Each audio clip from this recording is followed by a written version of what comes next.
ओम नमो भगवते वासुदेवाय। बोलिए। ओम नमो भगवते वासुदेवाय। ओम नमो भगवते वासुदेवाय। ओम नमो भगवते वासुदेवाय। ओम नमः भगवते वासुदेवाय। ओम नमो भगवते वासुदेवाय। ज्ञानतिमिरान्धकाराञ्जनशलाकया चक्षुरुन्मिलितं येन तस्मै श्रीगुरुवे नमः। श्रीचैतन्यमनोभीष्टं स्थापितं येन भूतले स्वयं रूपं कदा मह्यं ददाति स्वपदान्तिकम्। वन्देऽहं श्रीगुरुं श्रीयुतपदकमलं श्रीगुरून् वैष्णवांश्च श्रीरूपं साग्रजातं सकलरघुनाथान्वितं तं सजीवं साद्वैतं सावधूतं परिजनसहितं कृष्णचैतन्यदेवं श्रीराधा कृष्णपादाञ्च सगणललिता श्रीविशाखान्विताञ्च। हे कृष्ण करुणा सिन्धु दीनबन्धु जगत्पते गोपेश गोपिकान्त राधाकान्त नमस्तुते। तप्त काञ्चन गौराङ्गी राधे वृन्दावनेश्वरी वृषभानुसुतं देवी प्रणमामि हरिप्रिये। वाञ्छाकल्पतरुभ्यश्च कृपा सिन्धुभ्येव च पतितानां पावनेभ्यो वैष्णवेभ्यो नमो नमः।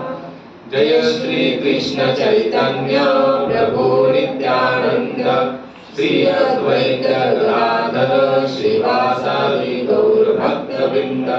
हरे कृष्णा कृष्णा कृष्णा हरे हरे हरे राम राम राम हरे हरे।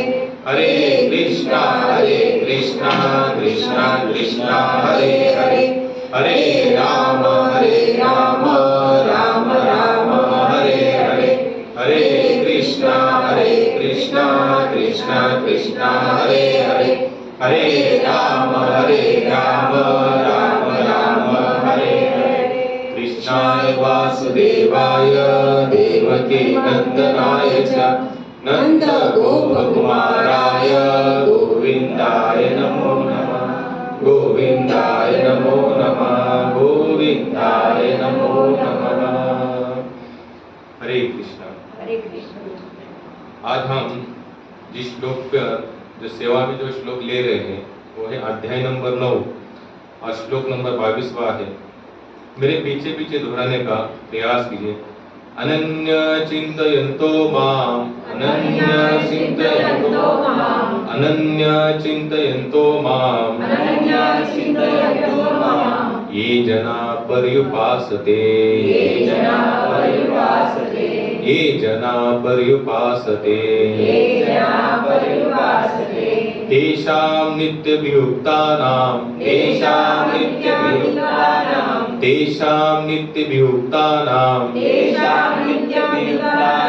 योगक्षेम वहाम्यहम्।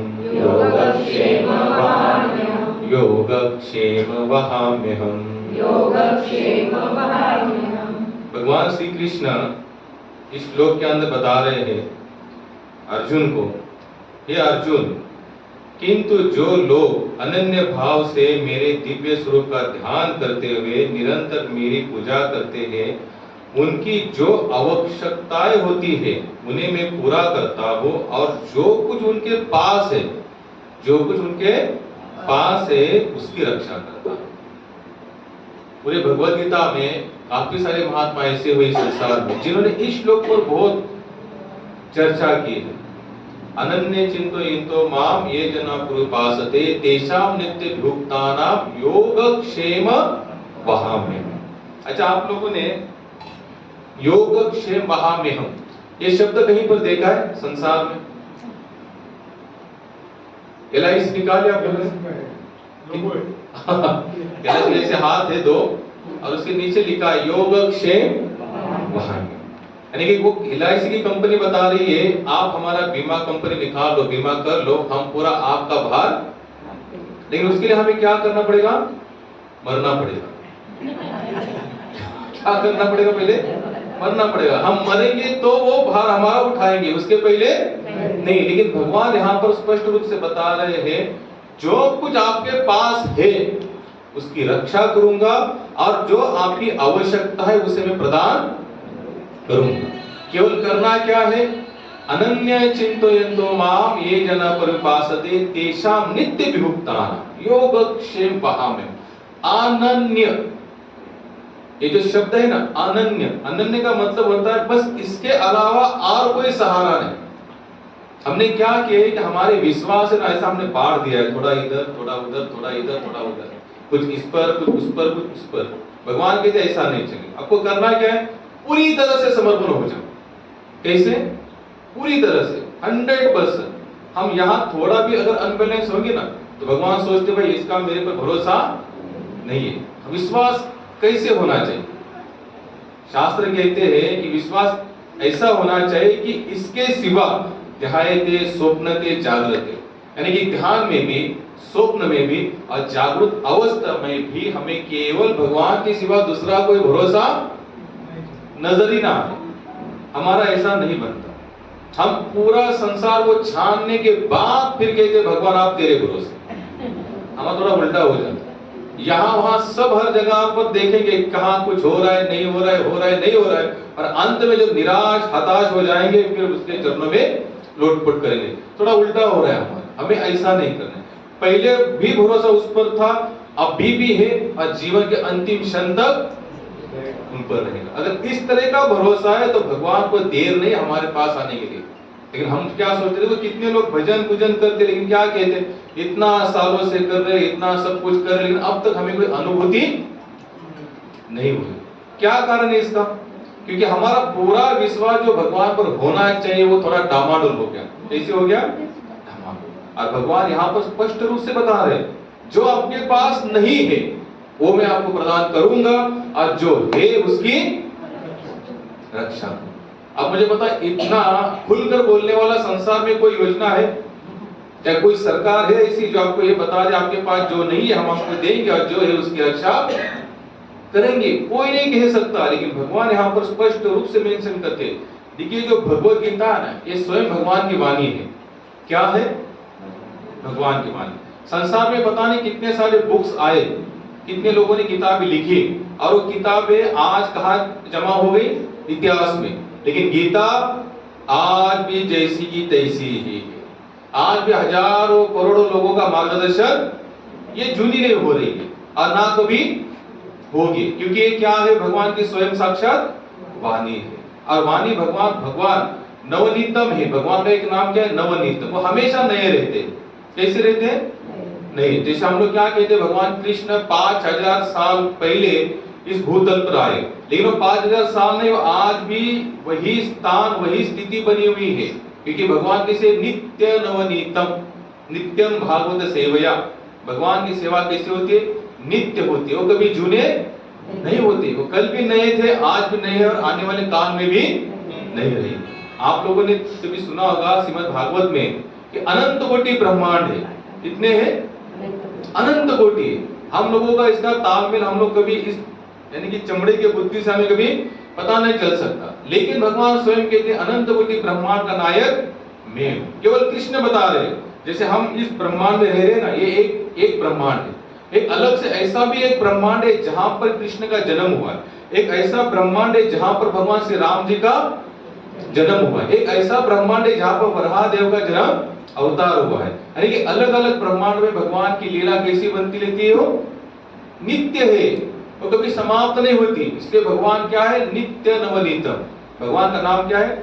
नित्य है और हमेशा नवीन रहते, वो कभी जुने नहीं होते। हम एक व्यवहारिक दृष्टिकोण से इतना कह सकते हैं कि 5000 साल पहले भगवान कृष्ण आए थे, लेकिन आज भी भगवान विराजमान है।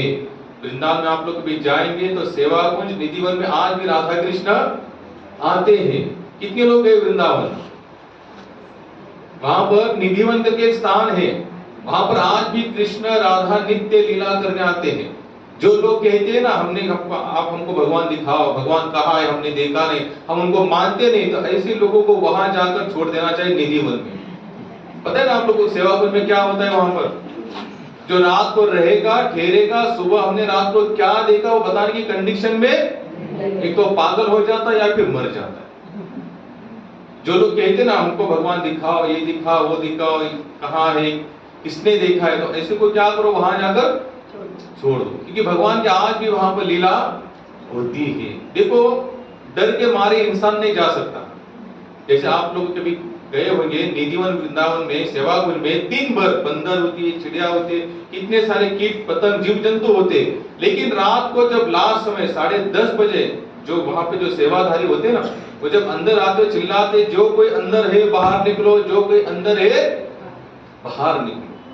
तो उस समय आपको ना चिड़िया दिखेगी, ना बंदर, कोई कुछ नहीं दिखेगा, यहाँ एक चींटी भी नहीं दिखेगी आपको। इंसान तो डर के मारे बाहर निकले, जैसे आपने हम लोगों ने सुना, मैंने आपको बताया, आप लोगों को कोई सुना होगा, तो हम लोग तो डर के मारे या फिर एक शिष्टाचार के कारण वहां से बाहर आ जाएंगे। लेकिन फिर बंदर को कौन सा शिष्टाचार है, चिड़ियों को कौन सा शिष्टाचार है, चींटियों को कौन सा शिष्टाचार है, लेकिन वो फिर भी बाहर। आज भी वहां पर ऐसे छोटी सी एक रूम बनी हुई है, कृष्ण और राधा रानी वहां पर नित्य आते हैं, वहां पर उनका आज भी प्रभु नित्य रास चलता है।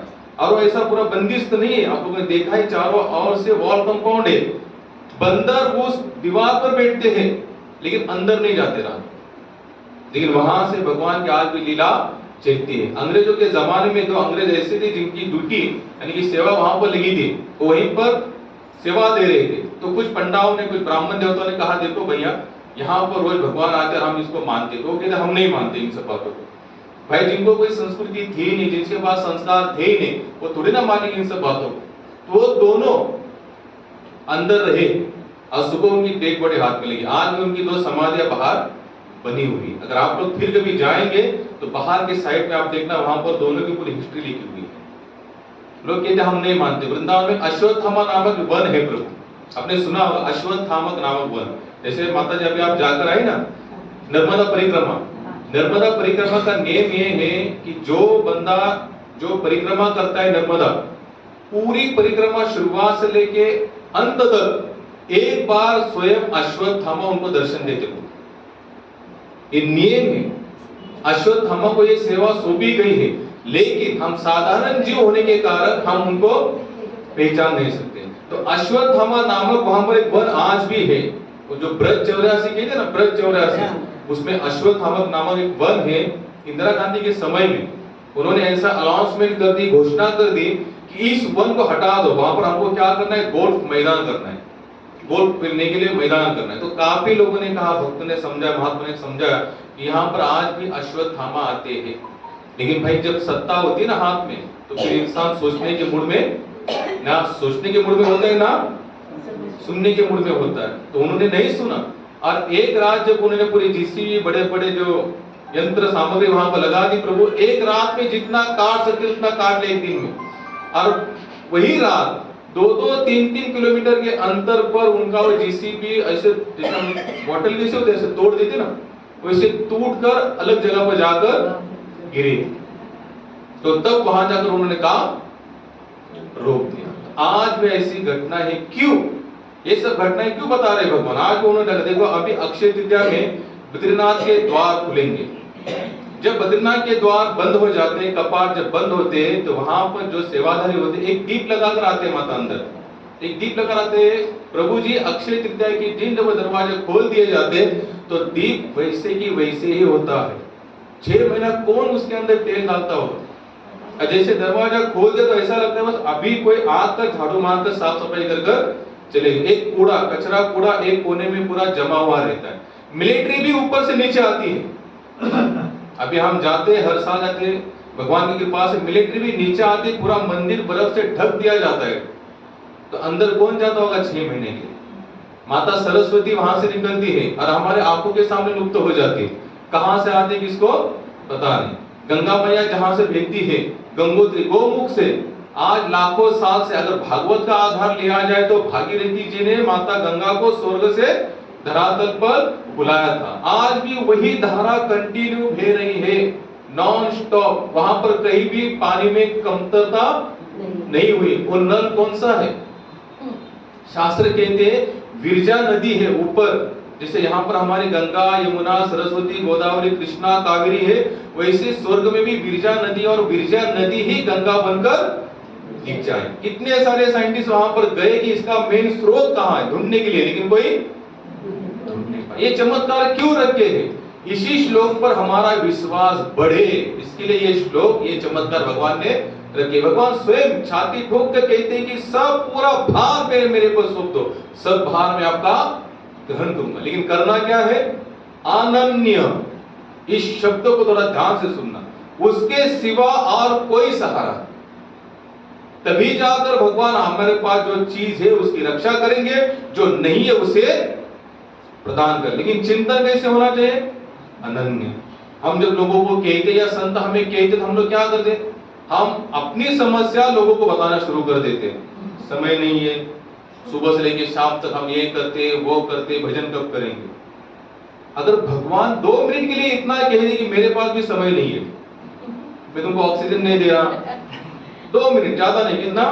2 मिनट। और इस कोविड में तो हम लोगों ने देखा कितने सारे, हर डिस्ट्रिक्ट में सरकार ने ऑक्सीजन के प्लांट खोल दिया। और इतने सालों से हम कैसे ले रहे हैं? फ्री, कोई चार्ज नहीं। लेकिन जब हमको पता चला कोविड में कि ऑक्सीजन होना जरूरी है, तो सरकार ने प्लांट खोले। लेकिन उसमें भी कितने लोग सक्सेस हुए, पता नहीं कितने अनसक्सेस हुए। लेकिन भगवान ने कैसे दिया हमें? अनलिमिटेड मात्रा, कोई टैक्स नहीं। कभी बिल आता है घर पर? भगवान जैसे बिल आता है क्या? पानी हमारा आप यूज करो, अभी इतना बरसात दे रहा तो पानी का इतना बिल भरो, लाइट का इतना बिल भरो, ऑक्सीजन का इतना बिल भरो, कुछ बिल नहीं। लेकिन एक भगवान बिल के स्वरूप में गीता हमारे पास छोड़ के गए। बिल के स्वरूप में गीता छोड़ के गए। यही बिल है भगवान का। और इसी बिल में भगवान कहते हैं अनन्य चिंतयन्तो, अनन्य रूप से मेरा भजन करो। लेकिन हम उस बिल को देखकर भी अनदेखा करते हैं। फिर क्या होगा? 6 महीना 7 महीना अगर आप सरकारी बिल नहीं भरोगे लाइट का, तो क्या होगा?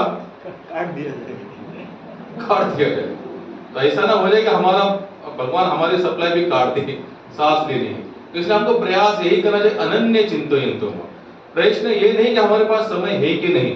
मैं आपको छोटी सी कथा बताता हूँ। महाराष्ट्र में एक संत है एकनाथ महाराज, आप लोगों ने सुना होगा। कौन सा गांव बताइए मुझे? पैठण, बराबर। एकनाथ महाराज का गांव कौन सा है? पैठण। एकनाथ महाराज हमारे और आप ही की तरह कैसे थे? घर गृहस्थी थे प्रभु, 3 संतानें थी उनकी। लेकिन रोज प्रतिदिन जो भी उनका व्यवहारिक सेवा था संसार में, वो करने के बावजूद शाम को, रात को अपने घर पर ऐसे माहौल, यानी कि सब गांव के लोग इकट्ठा होकर बैठते थे, हरि नाम करते थे और छोटी सी कथा या कीर्तन या प्रवचन करते थे। अब एकनाथ महाराज थे कैसे? वैराग्यवान संत थे। कैसे संत थे? वैराग्यवान। अब देखो, संसार को भोगते हुए भी वैराग्य को बनाए रखना कितना कठिन। भोग भी चल रहा है और वैराग्य भी को भी मेंटेन किए हुए, कितना असंभव है। कोई सच भी नहीं मानेगा।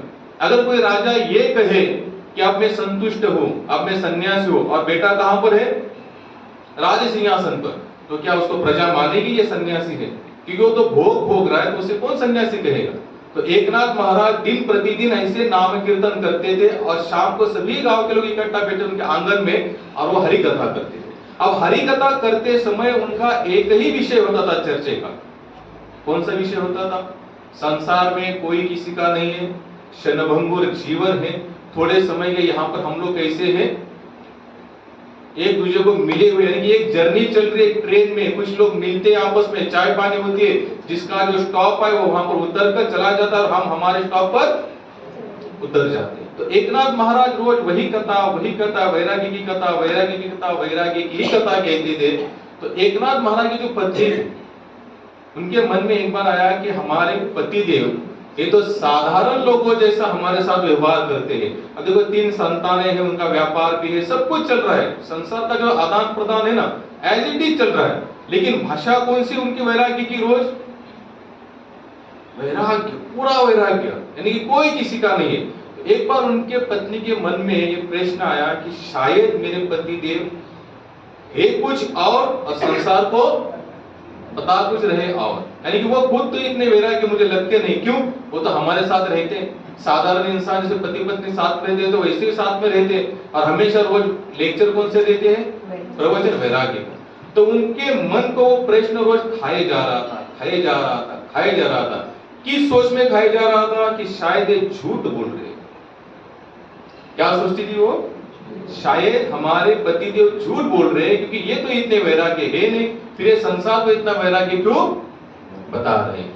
तो पत्नी ने एक बार रहा नहीं गया। देखो यहाँ की बात ना यहाँ पर एक न एक दिन आई जाती है। लोग कहते भी है, बहुत दिन से देख रहा हूं, लेकिन आज सोचा बोले तो उन्होंने क्या किया, वो बात यहाँ लाई। बोले पतिदेव एक बात तो बोले पूछी, बोले आप जिस तरह से संसार को रोज जो वैराग्य का लेक्चर बता रहे हैं, लेकिन मुझे नहीं लगता कि आपके अंदर वैराग्य की वो मात्रा है कि आपको वो कहनी चाहिए। मुझे ऐसा लग रहा है आप भी साधारण लोगों जैसा भोग वृत्ति वाला जीवन यापन कर रहे हैं। एकनाथ महाराज उस समय कुछ नहीं बोलते, नाथ महाराज कुछ नहीं बोलते, क्योंकि वो जानते प्रश्न चाहे जब भी आए, लेकिन अगर उसका आंसर देने का समय अगर ठीक नहीं होगा तो दे की भी कोई मतलब। लोग कहते हैं समय आने पर आपको, हमें भी पता है कि आंसर कब देना है, तो नाथ महाराज कहते हैं कि समय आने पर मैं आपका इसका आंसर दे दूंगा। अब देखो इन्होंने ये प्रश्न पूछा, काफी समय बीत गया। अच्छा, आप लोग इतना तो पता होगा कि नाथ महाराज का स्वभाव कैसे था? सबसे मृदु, शांत, मितभाषी। पूरे महाराष्ट्र के अंदर उनका नाम था कि एकनाथ महाराज को कभी गुस्सा नहीं आता था। पूरे जीवन काल में, बचपन से लेकर जीवन के अंतिम क्षण तक एकनाथ महाराज को कभी गुस्सा नहीं। मुझे पता है संसार में ऐसे कितने लोग होंगे, बहुत ढूंढने से भी मिलना बहुत मुश्किल। अब क्या होता बहुत कम लोग होंगे, लेकिन हे भगवान की कृपा हो जाए तो वो देखो दो प्रकार का गुस्सा होता है। एक होता है गुस्सा करके मन में रखना, वो रियल गुस्सा।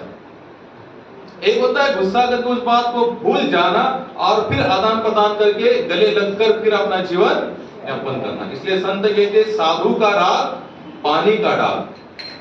राग कैसे होना चाहिए हमारा? क्रोध, जैसे अगर हमारे शरीर पर वस्त्र पानी गिर जाए तो उस समय थोड़ा सा दाग दिखेगा, लेकिन 10 मिनट के बाद लगता भी नहीं कि पानी। राग को करो, और होना भी चाहिए कि क्रोध नहीं होगा तो धर्म भी टिकेगा नहीं। क्रोध होना चाहिए, लेकिन कैसे होना चाहिए?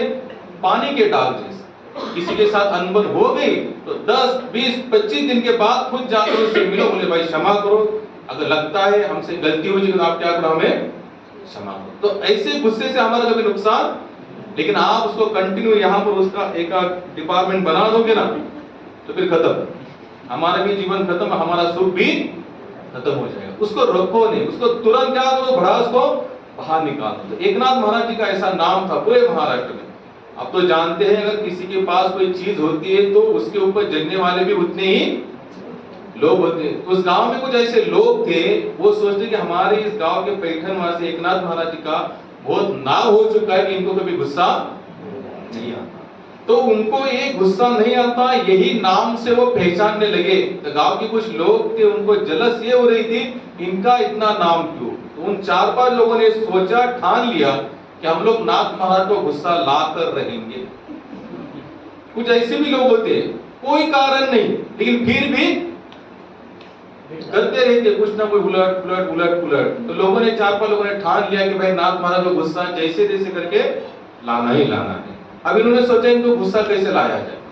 उसी समय उसी गांव में एक बंदा था कि उसके लड़की की शादी करनी थी लड़की की, लेकिन उनके पास धनराशि नहीं थी। तो उसने पूरे गांव में मांग लिया पैसा, लेकिन किसी ने दिया नहीं। संयोगवश वो इंसान वही 4 लोगों के पास गया जो ये सोच रहे थे कि एकनाथ महाराज को गुस्सा कैसे लाया जाए।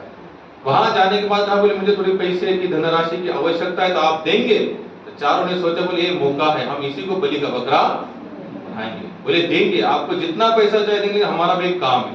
बोले कौन सा काम? बोले तुम कुछ ऐसा काम करो, ऐसी क्रिया करो जिसके कारण एकनाथ महाराज जी को। संसार में बहुत अटपटे लोग होते हैं, नहीं जानते हुए नहीं चाहते हुए भी उनके कारण हमें दुख होता है।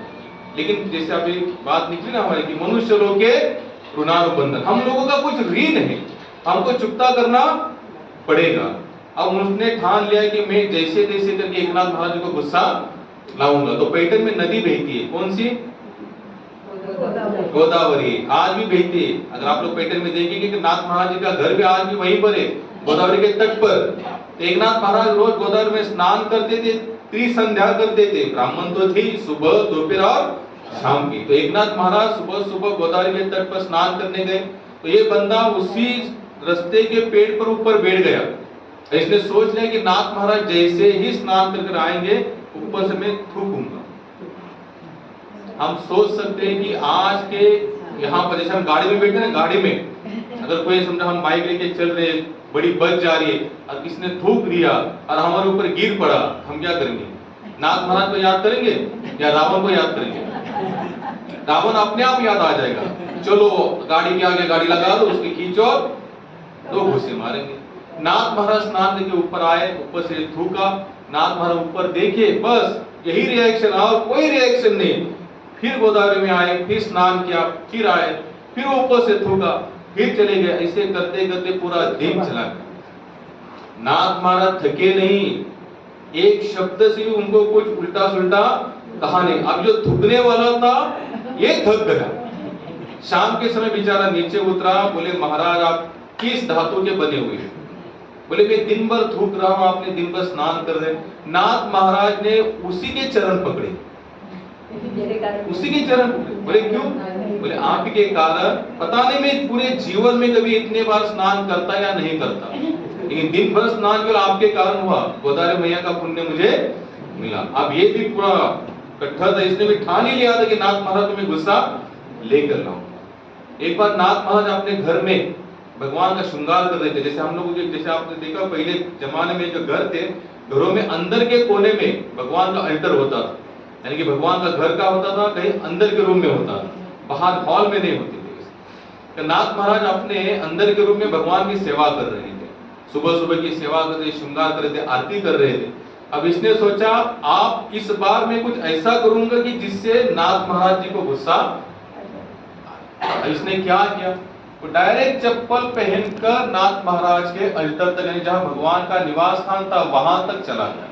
अब पहले जमाने में लोग ऐसे बैठ के सेवा करते थे। आज भी जुने घरे में जो भगवान का जो अल्टर है ना, देवघर जिसे कहते हैं, वैसे आजकल तो जैसे कमर से ऊपर जैसे ऊंचे ऊंचे स्थानों पर है। पहले जैसे कि बैठे हुए थे, जितने भी देवघर थे, नाथ महाराज ऐसे बैठे थे, वो भगवान की सेवा कर रहे थे। ये बंदा कैसे चला आया? चप्पल से, और वही नाथ महाराज के बाजू में खड़ा हो गया। तुरंत नाथ महाराज ने उनके चरण पकड़े। इसको और अजब लगा। अब इसने क्या सोचा था, जैसे अभी हम यहाँ पर आते या कहीं मंदिर में जाकर तो कैसे करते, चप्पल, अगर कोई चप्पल पहन के भी आते तुरंत हमें चप्पल बाहर निकालो। हमको सबको पता है कि चप्पल पहन के मंदिर में अगर समझ वो कहे नहीं निकालूंगा, तुरंत हमें क्या आएगा?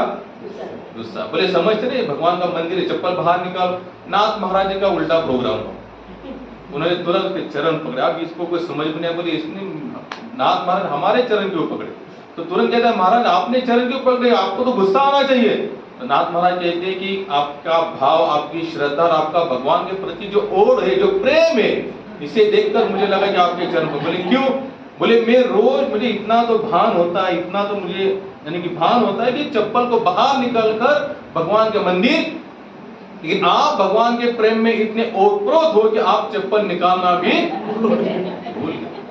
जो एक भक्त होता है ना, भक्त कभी भी हर चीज को सकारात्मक रूप से देखेगा, उसके जीवन में कहीं पर भी नकारात्मक स्वरूप नहीं होगा। आखिर वो यही कहता है, जैसी स्थिती आहे तैसा परीरा है, कौतुक तुपा है संचिता, नको खेद करू कोणत्या गोष्टीचा, पती लक्ष्मीचा सकळ जीवांचा करी तो सांभाळ, तुझ मोकलील ऐसी नाही। एका जनार्दनी भोग प्रारब्धाचा, हरि कृपे त्याचा। भक्त का ये लक्षण होता है। जैसे हमारे जैसे तिलक कंठीमाला बनकर डालने वाले भक्त होंगे, लेकिन रियल भक्त क्या होगा? हे कृष्ण, हे राम, जैसे आपने रखा है वैसे हम रहेंगे। आखिर इसने एक लास्ट प्रयोग करना सोचा। अब नाथ महाराज के घर में क्या होता था कि एकादशी जब होती थी ना, तो द्वादशी के दिन नाथ महाराज अपने घर में भंडारा रखते थे, पूरे गांव वालों को वहां पर प्रसाद के लिए बोला। पहले जमाने में ऐसे नेम था, एकादशी के द्वादशी के दिन किसी ना किसी अतिथि को घर में बुलाकर उसको प्रसाद खिलाकर ही एकादशी का पारण छोड़ा जाता था। आज वैसे ना समय किसके पास है, ना वो सिस्टम हम आज फॉलो कर सकते, लेकिन नाथ महाराज उस समय करते थे। तो नाथ महाराज हर द्वादशी में भंडारा रखते थे। अब भंडारा में एक पति पत्नी दोनों सेवा करते थे। अब इस बार इसने सोचा कुछ ऐसा काम करूंगा कि नाथ महाराज को गुस्सा आना ही चाहिए। अब इसने क्या सोचा, कोई भी पुरुष हो अपने पत्नी के साथ अगर कोई गैर वर्तन करे तो उसे कभी सहन नहीं हो सकता, कभी नहीं सहन हो सकता। तो नाथ महाराज की पत्नी सबको खाना प्रसाद जो बांट रही थी, उसी समय एक पीछे से जाकर नाथ महाराज को पत्नी को आलिंगन किया। अब ऐसे समय तो कोई भी पुरुष हो उसे गुस्सा आएगा। तो नाथ महाराज क्या कहते पत्नी को, देखो तुम्हारा बालक तुमको पीछे से लिपटे हुए, उसको देखो पहला क्या चाहिए। अब इसने तुरंत पूरी तरह से हार गया, टूट गया। बोले नाथ महाराज आप ऐसा संत मैंने देखा नहीं, इतने मैंने अपराध किए लेकिन आपने एक अपराध को भी अपराध नहीं माना, और आपका ये स्वभाव है कि मुझे क्षमा करना। तो नाथ महाराज कहते लेकिन इतना तुम सब क्यों कर रहे थे, ऐसी घटनाएं क्यों। तो उसने कहा कि मेरी बेटी की शादी होने वाली है, मेरे पास धनराशि नहीं है। इसे गांव के 4 लोगों ने कहा तुम नाथ महाराज को गुस्सा दिलाओ, हम आपको धन देंगे, पैसा देंगे जिससे मेरी बेटी की शादी। नाथ महाराज कहते इतनी बात थी तो कहते मैं कब का गुस्सा हो जाए लेकर आता था, इतना सब करने की जरूरत नहीं थी। तो ये हमारे नाथ महाराज का ऐसा वर्णन था। आप देखिए काफी दिन बीत गए, उनके पत्नी ने कौन सा प्रश्न उनको बताया था, बताइए आप ही लोग मुझे, कौन सा प्रश्न पूछा था। हाँ, कि नाथ महाराज हमारे पति देव आप रोज वैराग्य तरफ से जो प्रवचन करते, लेकिन मुझे नहीं लगता कि आपके अंदर वैराग्य है। जब आपके अंदर वो चीज है नहीं तो आपको कहने का कोई अब एक काफी समय बीत गया, लेकिन नाथ महाराज की पत्नी प्रश्न पूछकर भूल गई थी। नाथ महाराज बोले उत्तर देना बाकी है। तो एक बार नाथ महाराज ने क्या किया कि अपने पत्नी को कहा, बोले आज तुम कुछ प्रसाद मत बनाना, खाना पीना तुम मत बनाना, आज पूरा प्रसाद मैं बनाऊंगा। तो नाथ महाराज को पत्नी को लगा शायद हो सकते कोई साधु संत आने वाले होंगे, इसलिए इनको लग रहा होगा कि अपने हाथों से उनको खाना बनाए और अपने हाथों से उनको खाना खिलाए ऐसे। तो नाथ महाराज की पत्नी ने कहा कि तुम उस कोने में जाकर बैठो और वहां बैठकर देखो मैं क्या कर रहा हूं। अब इन्होंने नाथ महाराज ने सब कुछ व्यंजन, और उस दिन विशेष व्यंजन बनाए, जो पकवान बनाए। जैसे हमारे यहाँ पर कोई बंदा आता है, कोई आते हैं लोग, तो हम लोग क्या करते हैं अलग से, अगर रोज 2 भाजी होगी तो उस दिन 4 होगी। तो नाथ महाराज ने इसी तरह से पंच पकवान सब कुछ बना दिया, पाट रखा, कीली का पत्ता रखा और उस पर सब व्यंजन परोस दिए। अब पत्नी को लगा होगा, पत्नी को लग रहा था शायद अभी कोई आएगा, बाद में कोई आएगा, अभी कोई आएगा, बाद में कब। अब नाथ महाराज इतनी सब तैयारी की और अपने हाथ में काटी ली। नाथ महाराज को हमने आपको क्यों बताया कि उनको गुस्सा नहीं आया, क्योंकि वो गुस्से का जो प्रसंग है आप होने वाली जो लीला है उससे बहुत लगा हुआ है। नाथ महाराज जी ने अपने हाथों में काटी ली और पत्नी के पास जाकर तुरंत विपरीत स्वरूप हो गया उनका, रुद्र स्वरूप धारण किया और तुरंत जोर से बोले उठो चलो, और तुरंत वो जितना बना उतना।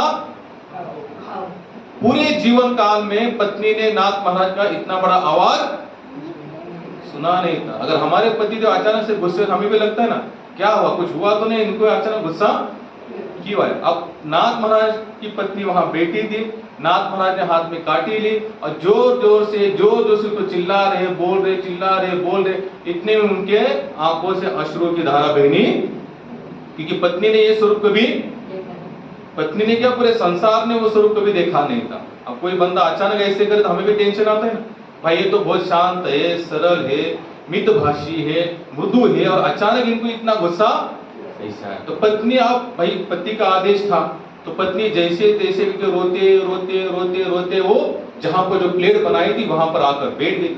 अब वो बस खाने ही वाले थे। नाथ महाराज जो से बोले सब कुछ खाओ, एक व्यंजन भी बचना नहीं चाहिए, इसमें से जो इतना मैंने बनाया तुमको पूरा खाना पड़ेगा। अब डर के मारे वो एक निवाला खा रही थी, आंखों से आंसू बह रही थी, दूसरा निवाला आंखों से आंसू, ऐसे रोते रोते रोते रोते उसने पूरा। अब जैसे पूरा हो गया, नाथ महाराज फिर एकदम सरल शांत हो गए। पत्नी उठकर फिर जहां थी वहां जाकर बेटी नाथ महाराज ने सब साफ सफाई की और वहां पर उसके पास चले आए। उसने कहा बताओ आज का व्यंजन कैसे था, आज के पकवान कैसे थे। प्रश्न क्या था याद करिए। प्रश्न उन्होंने यही पूछा था कि मुझे भी लगता है कि आप भी भोगी हो, लेकिन आप वैराग्य का ये नाटक क्यों कर रहे हो। उसी प्रश्न का आंसर था। नाथ महाराज ने अपने पत्नी को कहा मुझे बताना ये जो मैंने इतने व्यंजन पंच पकवान बनाए थे तुम्हें कैसे लगे। श्रीखंड था, भजिया थी, भाजी चपाती जो भी थी सबके टेस्ट मुझे अलग अलग बताना। इसमें कुछ खट्टा ज्यादा था, मीठा ज्यादा था या तीखा ज्यादा था। अब नाथ महाराज की पत्नी रोते रोते रोते बोल रही है, बोले मैंने आपके कहने से पूरा खा तो लिया लेकिन मुझे किसी की भी टेस्ट पता नहीं चली। बोले क्यों। बोले आप जो चिल्ला रहे थे, आप जिस तरह से बातें कर रहे थे, मेरा पूरा ध्यान आपकी तरफ था। भले मेरा मुंह चल रहा था, हाथ निवाला उठा रहे थे, मुंह तक जा रहे थे, जीवा उसको हिला रहे थे, दांत चबा रहे थे, लेकिन किसी की टेस्ट में समझ नहीं पाए। बोले क्यों, क्योंकि मेरा पूरा ध्यान तुम्हारी तरफ था। तो नाथ महाराज कहना बोले ये तुम्हारे प्रश्न का उत्तर है।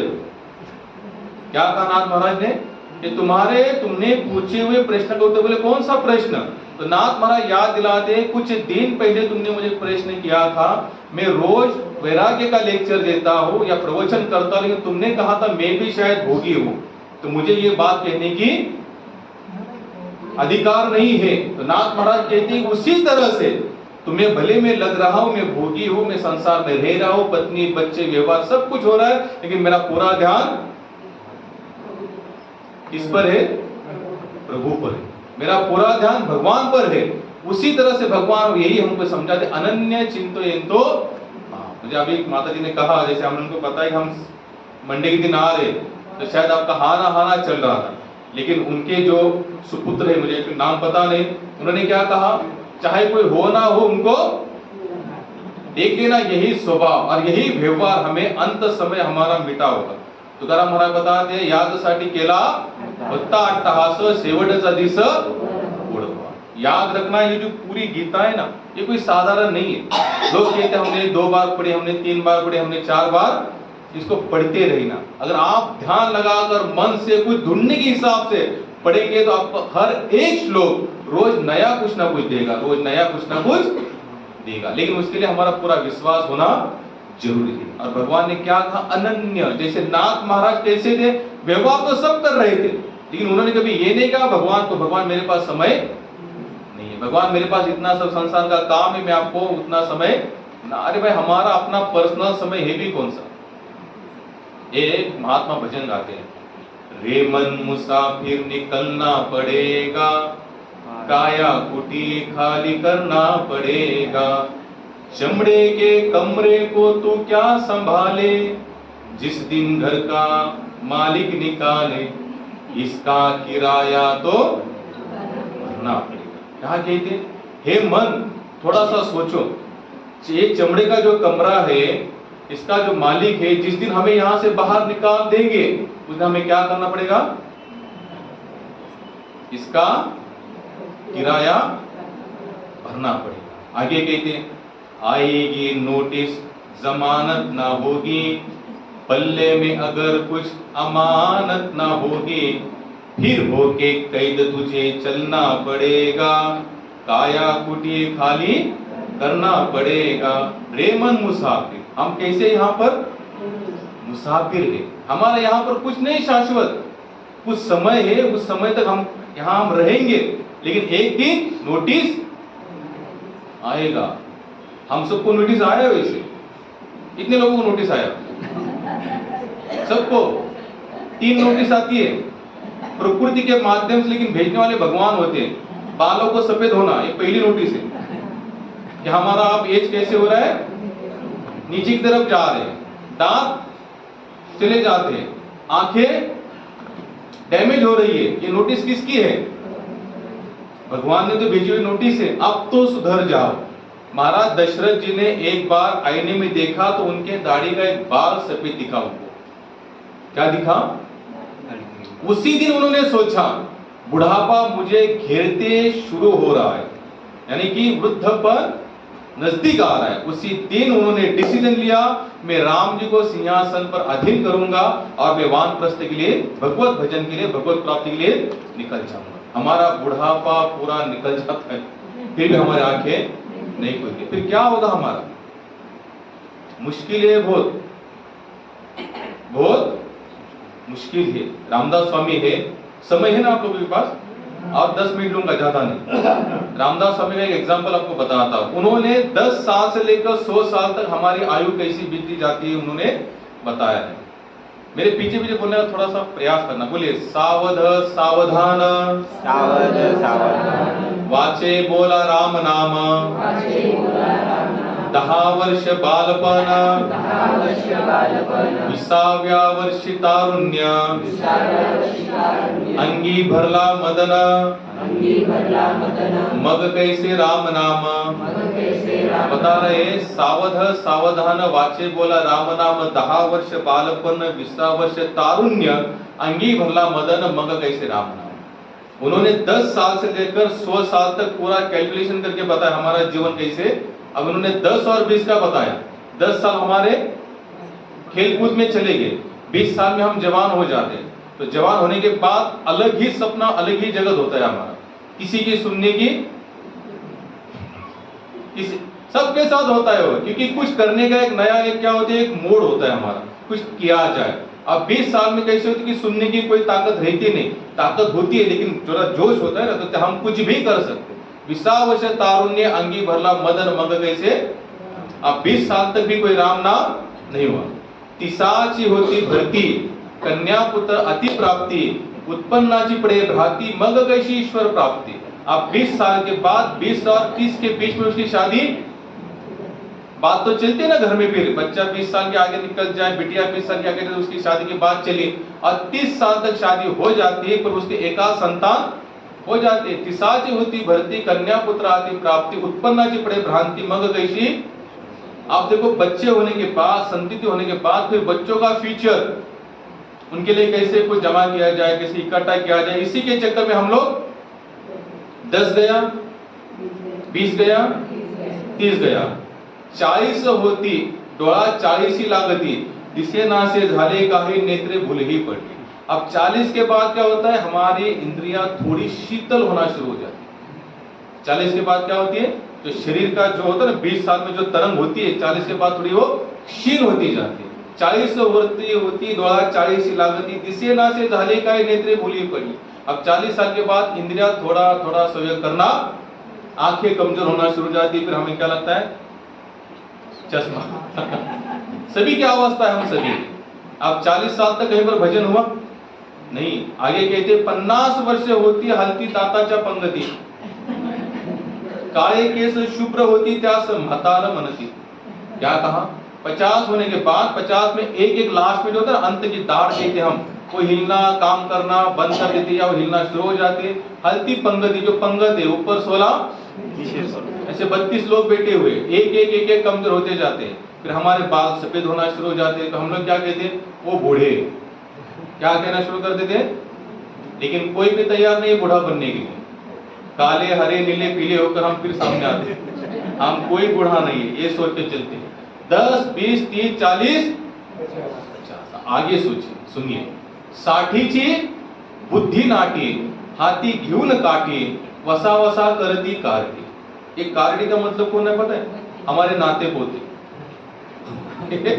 हमारे नाते पोते। हम 60 साल के होते, 30 साल की एज में हमारी शादी हुई, एक संतति हुई, तो हम 60 साल तक होने तक हमारी जो संतति है उसकी भी शादी हो जाती है, फिर उसके संतान आते, फिर हमें क्या कहते हैं, दादा दादी नाना, वसा वसा करती कारटी। ये जो छोटे बच्चे हमारे पीछे लग जाते हैं, दादा ये चाहिए, दादी, अब इनको भी कुछ काम नहीं होता। कितने लोग तो कहते बस अभी एक ही सपना है, एक बार इनके में एक बार दादा बनना और दादी बननी है, और इसी में हम लोग लग जाते हैं। ये रामदास स्वामी ने कहा है। कितने साल गए, 60 साल। अब आगे थोड़ा ध्यान से सुनना, क्योंकि आगे की जो स्थिति है ना बहुत भयानक बताए रामदास स्वामी। 70ची होती रचना, बसली जागा उठवेना, हालवेना डोलवेना, मगर इसे केविलवाना। क्या कहते, 70 साल के होते, बैठा हुआ जगह से उठ भी नहीं सकते, फिर कहते बच्चे थोड़ा हाथ दे दो, थोड़ा कंधा दे दो और फिर उठने का प्रयास करते। हम लोग कहते हैं देखो बुढ़ापा कितना बेकार, केवल आना, केवल गरीब लगते हैं। क्या लगते हैं? जिंदगी भर तो कभी भजन नहीं किया तो गरीब करेंगे। अगर भजन करते तो शायद हमको कहते गरीब है, नम्र है, सकल है। 70 साल हुए, कहीं पर भजन आया नजर? 80शी होती रचना जसा जळावी न मासा। 80 साल होने के बाद हमारी स्थिति जैसा बिन पानी का जो मछली होती है ना वैसे, क्योंकि देखो 80 साल, देखो 60 साल तक तो ठीक था, नाते पोते करने वाले बच्चे साथ में थे हमारे, लेकिन 80 साल होने तक वो भी 20 साल के बन गए, वो अपने आनंद में चले गए। अब हम कैसे रहे आज?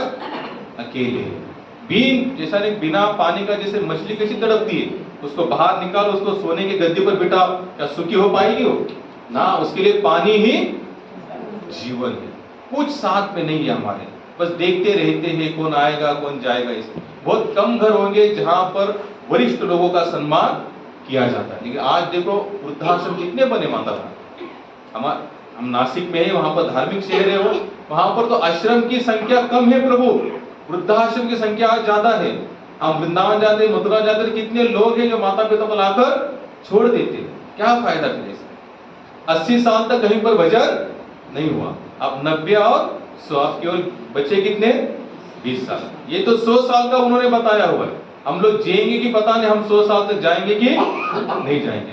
90 वर्ष होती बोलवी ना एक शब्द, दारा पुत्र प्रबुद्ध भंतो मरे न का बुद्ध।